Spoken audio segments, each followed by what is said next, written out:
Hi friends, எல்லோரும் எப்படி இருக்கீங்க? இன்றைக்கி நாம் வீட்டில் இருக்கிறத வச்சு சிம்பிளாக ஒரு வெஜ் பிரியாணி எப்படி செய்யுதுன்னு பார்க்கலாம். வீடியோ பிடிச்சதா வீடியோக்கு ஒரு லைக் போட்டு வீடியோ பாருங்கள். இதுக்கு பார்த்திங்கன்னா ஒரு மிக்ஸி ஜாரில் சின்ன துண்டு இஞ்சி, ஒரு 6 பல் பூண்டு, ஒரு ஸ்பூன் சோம்பு, கொஞ்சமாக புதினா, வெங்காயம், தக்காளி ரெண்டுத்துலேயும் கொஞ்சம் கொஞ்சம் இது எல்லாத்தையும் சேர்த்து நல்லா அரைச்சி எடுத்துக்கலாம். அடுத்ததாக இன்றைக்கி நாம் குக்கரில் தான் செய்ய போகிறோங்க. குக்கரில் தேவையான அளவு எண்ணெய் ஊற்றிக்கலாம்.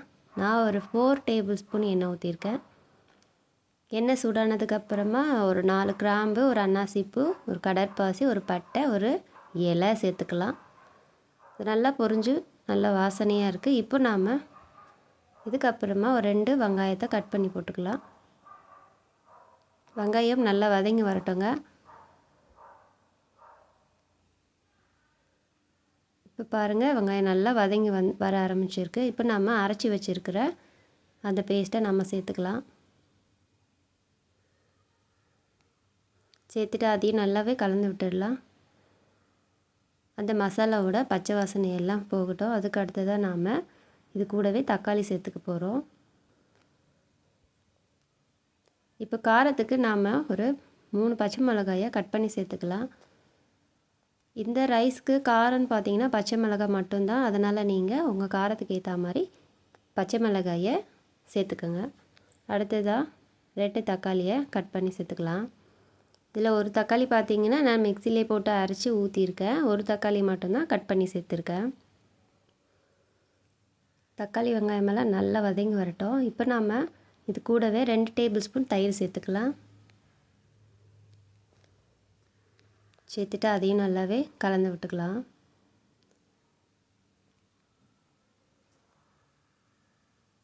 பாருங்கள், நல்லா ஒரு கிரேவி மாதிரி எண்ணெய் பிரிஞ்சு வர ஆரம்பிச்சிருக்கு. இப்போ நாம் இது கூடவே கட் பண்ணி வச்சுக்கிற வெஜிடபிள்ஸ் சேர்த்துக்கலாம். இன்றைக்கி நான் ஒரு உருளைக்கிழங்கு, ஒரு கேரட், ஒரு 10 பீன்ஸு நான் கட் பண்ணி வச்சுருக்கேன். இது எல்லாத்தையும் இது கூட சேர்த்துக்கிறேன். அடுத்ததாக இது கூடவே ப்ராக்கோலி இருந்தது, அதையும் நான் கொஞ்சமாக சேர்த்துக்கிறேன். இது உங்களுக்கு ஆப்ஷனல் தான், இருந்தால் சேர்த்துக்கங்க, இல்லைன்னா நீங்கள் ஸ்கிப் பண்ணிடலாம். இல்லைன்னா காலிஃப்ளவர் இருந்தால் கூட நீங்கள் தாராளமாக சேர்த்துக்கலாம். இப்போ வெஜிடபிள்ஸ் எல்லாத்தையும் சேர்த்து நல்லா ஒரு தடவை கலந்து விட்டுக்கலாம். கலந்து விட்டுட்டு அடுத்ததாக நம்ம இது கூட தண்ணி சேர்த்துக்கலாம். நான் இன்றைக்கி 1 டம்ளர் அரிசி எடுத்திருக்கேன். 1 டம்ளர் அரிசிக்கு 2 டம்ளர் தண்ணி சேர்க்க போகிறேன். இந்த டம்ளரில் 1 டம்ளர் அரிசி எடுத்தேன், அதுக்கு நான் 2 டம்ளர் தண்ணி சேர்த்துக்கிறேன். நீங்கள் எந்த பாத்திரத்தில் அரிசி எடுத்துக்கிறீங்களோ அதில் 2 அளவு தண்ணி வச்சுக்கினீங்க சரியாக இருக்கும்.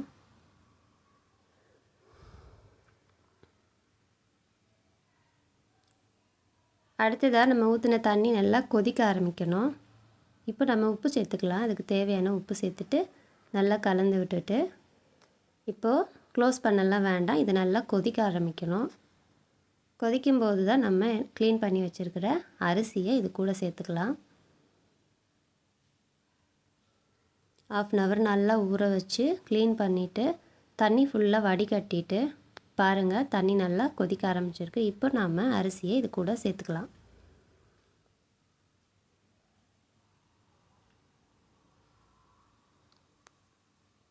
இப்போ பாருங்கள், நான் நல்லா ஒரு தடவை கலந்து விட்டுட்டு குக்கரை க்ளோஸ் பண்ணி வைக்க போகிறேன். திரும்பவும் ஒரு தடவை நல்லா கொதிக்கிற அளவுக்கு வரட்டும். இதுக்கு மேலேயே கொஞ்சமாக கொத்தமல்லியும் புதினாவையும் சேர்த்து கலந்து விட்டுடலாம். அவ்வளோதான் ஃப்ரெண்ட்ஸ். இப்போ நம்ம க்ளோஸ் பண்ணி வச்சிடலாம். க்ளோஸ் பண்ணிவிட்டு 2 விசில் இல்லாட்டி 3 விசில் உங்கள் குக்கரில் எந்த அளவுக்கு தேவையோ விட்டு ஓப்பன் பண்ணி எடுத்து பார்த்தீங்கன்னா செம்ம டேஸ்டியான ஒரு சிம்பிள் வெஜ் பிரியாணி ரெடி ஆயிடுச்சுங்க. வீட்டில் இருக்கிற காய்கறிகளை வச்சு இந்த மாதிரி செஞ்சு கொடுக்கும்போது ரொம்பவே பசங்க விரும்பி சாப்பிடுவாங்க. கண்டிப்பாக நீங்களும் ட்ரை பண்ணுங்கள். நம்மளோட சேனலில் நிறைய வீடியோஸ் போட்டிருக்கேன், உள்ளே போய்ட்டு செக் பண்ணி பாருங்கள் ஃப்ரெண்ட்ஸ். நம்மளோட சேனலுக்கு லைக் பண்ணுங்கள், கமெண்ட் பண்ணுங்கள், சப்ஸ்கிரைப் பண்ணுங்கள் ஃப்ரெண்ட்ஸ். சப்ஸ்கிரைப் பண்ணி சப்போர்ட் பண்ணுங்கள் ஃப்ரெண்ட்ஸ். Thank you friends.